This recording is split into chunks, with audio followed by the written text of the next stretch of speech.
Hello बच्चों, good morning सभी का। आप लोगों का एडुकेयर एकेडमी 0.2 पे बहुत बहुत स्वागत है। तो चलिए, आज क्लास 10th के सीबीएसई बोर्ड का बहुत महत्वपूर्ण इंपॉर्टेंट प्रश्न है जिसे करना बहुत आवश्यक है। तो शुरू करते हैं इस प्रश्न को। यह प्रश्न ज्योमेट्री से लिया गया है और मैंने रोज ऐसे ऐसे प्रश्न के प्रैक्टिस आपको कराते रहूंगा। तो यहाँ पे देखिएगा, सबसे पहले लिखा हुआ है, if a line is drawn parallel to one side of a triangle to intersect the other two side are divided in the same ratio, prove it। इसका मतलब होता है कि किसी भी त्रिभुज के समानांतर एक लाइन यानी कि पैरेलल एक लाइन दिया हुआ है और यह पैरेलल लाइन इस दोनों को दो भागों में डिवाइड करता है। आप इसे ही प्रूव करके दिखाइए। तो यहाँ पे सबसे पहले हम लोग लिखेंगे कि प्रूव क्या करना है मेरे दोस्त। जो चीज प्रूव करना है, प्रूव दैट, उसे ही लिखेंगे। सबसे पहले प्रूव दैट को लिखेंगे, यानी कि आपको प्रूव करना है AD upon DB। AD upon DB equal to AE upon EC। यह आपको प्रूव करके इस प्रश्न में देना है, जो 5 नंबर के आता है एग्जाम में। आपके फाइनली जो एग्जाम होगा ना, उसमें यह प्रश्न 5 नंबर का आएगा। तो देखिए, शुरू करते हैं कि सबसे पहले आप इस प्रश्न को बनाने से पहले जो भी पॉइंट गिवन है उसको लिखना शुरू करेंगे। उसके बाद कंस्ट्रक्शन को लिखेंगे और गिवन और कंस्ट्रक्शन के आधार पर आप इस प्रश्न को सोल्व करेंगे। सबसे पहले गिवन देखेंगे कि ABC is a triangle. ABC is a triangle यानी कि ABC एक ट्रायंगल है। इसके बाद में दो पैरेलल लाइन है, यानी कि DE पैरेलल है BC का, डी पैरेलल है BC का, और EF लंब है इसके ऊपर यानी कि परपेंडिकुलर है। DN परपेंडिकुलर है E के ऊपर।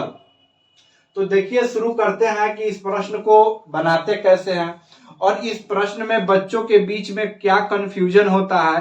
तो इस दोनों डाउट को हम सोल्व करेंगे कि आपको कहां तक आप बना के जाते हैं और कितने बनाने के बाद आपको कंफ्यूजन होता है। तो इसी पे हम बात करेंगे।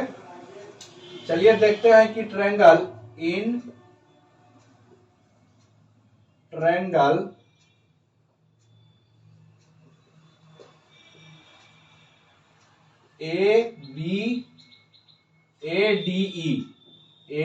ADE और DBE की बात करेंगे। ठीक है, सबसे पहला जो बात होगा आपका, जो सबसे पहले चलना होगा, वह दो त्रिभुज को आप साथ में लेके चलेंगे तब यह क्वेश्चन प्रूव होगा। यानी कि सबसे पहले ADE और DBE को लेके आपको चलना होगा, तब जाके आपका प्रश्न होगा प्रूव इट।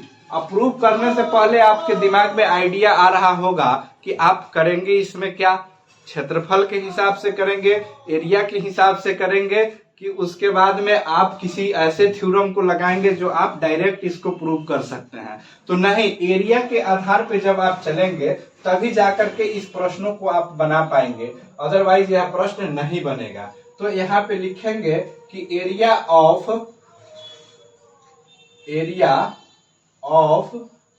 ट्रायंगल ADE, ठीक है, एरिया ऑफ ट्रायंगल ADE और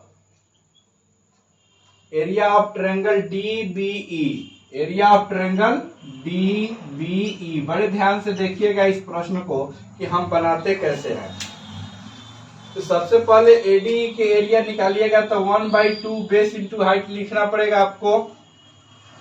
अब इस प्रश्न में बेस क्या होगा और हाइट क्या होगा, इस बात को ध्यान देना जरूरी है। सबसे पहला पॉइंट यही है कि आप बेस पहचाने और हाइट पहचाने। अगर आप नहीं तो बेस पहचानते हैं किसी ट्रायंगल का और ना ही हाइट पहचानते हैं, तो यह प्रश्न बनाना आपके लिए बहुत कठिन बात होगी। अगर आप बेस पहचानते हैं और हाइट पहचानते हैं तो जरूर यह प्रश्न का आप नक्शे नाबूद कीजिएगा। चलिए, तो इस ट्रायंगल के लिए बेस होगा AD साइड, यानी कि बेस क्या होगा मेरे दोस्त, AD होगा। और ट्रायंगल में कोई भी लाइन हाइट का काम तभी करेगा जब वह परपेंडिकुलर होगा, यानी कि किसी साइड पे जब तक वह परपेंडिकुलर बाइसेक्टर नहीं होगा तब तक वह हाइट का काम नहीं करेगा। यानी कि EF is a height of triangle ADE, EF is a height of triangle ADE। तो ध्यान दीजिएगा मेरे मित्र, EF क्या होगा, EF इसका हाइट हो जाएगा। तो EF जैसे इसका हाइट हो गया तो अब हम चलेंगे दूसरे त्रिभुज DBE में। तो DBE के हाइट पहचानना बच्चों के लिए कोई खेल नहीं है। DB और DBE के लिए हाइट का खोज करना आपके लिए कोई खेल नहीं है। यहाँ पे एक बात याद रखना होगा कि किसी भी ट्रायंगल में वही साइड उसका हाइट होगा जब वह परपेंडिकुलर होगा किसी साइड के ऊपर। जब तक वह परपेंडिकुलर नहीं होगा वह हाइट हो ही नहीं सकता है, उसको आप हाइट मान ही नहीं सकते हैं।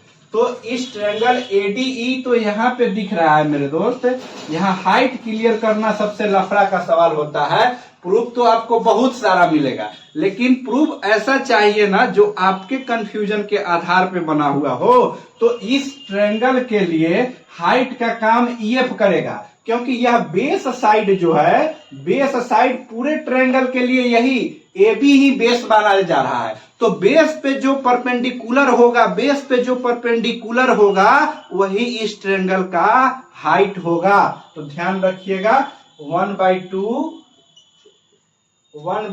DB इंटू, अब हाइट की सवाल रही तो EF ही इसका हाइट होगा। EF क्यों हाइट होगा, तो EF इसलिए हाइट होगा कि इस दोनों ट्रायंगल के मिला करके एक ऐसा EF लाइन है जो परपेंडिकुलर है किसी बाह्य साइड पे, यानी एक्सटर्नल साइड पे परपेंडिकुलर है, और जब तक वह परपेंडिकुलर नहीं होगा वह हाइट कहलाने के लायक नहीं होगा। तो यहां से देखते हैं हम, इस दोनों से हाफ हाफ को कट करेंगे, यानी हाफ हाफ कट गया, EF से EF कट गया, यहां से आया AD इक्वल टू DB। मेरे दोस्त क्या आया, AD upon DB। AD upon DB जब आ गया तो अब हम दूसरे प्रूफ के तरफ चलेंगे, क्योंकि दूसरा साइड भी हमें प्रूव करना है। तो दूसरा साइड प्रूव करना है तो इस बात के लिए ट्रायंगल AED और ट्रायंगल DCE को लेंगे। अब हम लोग यहां लिखेंगे कि इन ट्रायंगल AED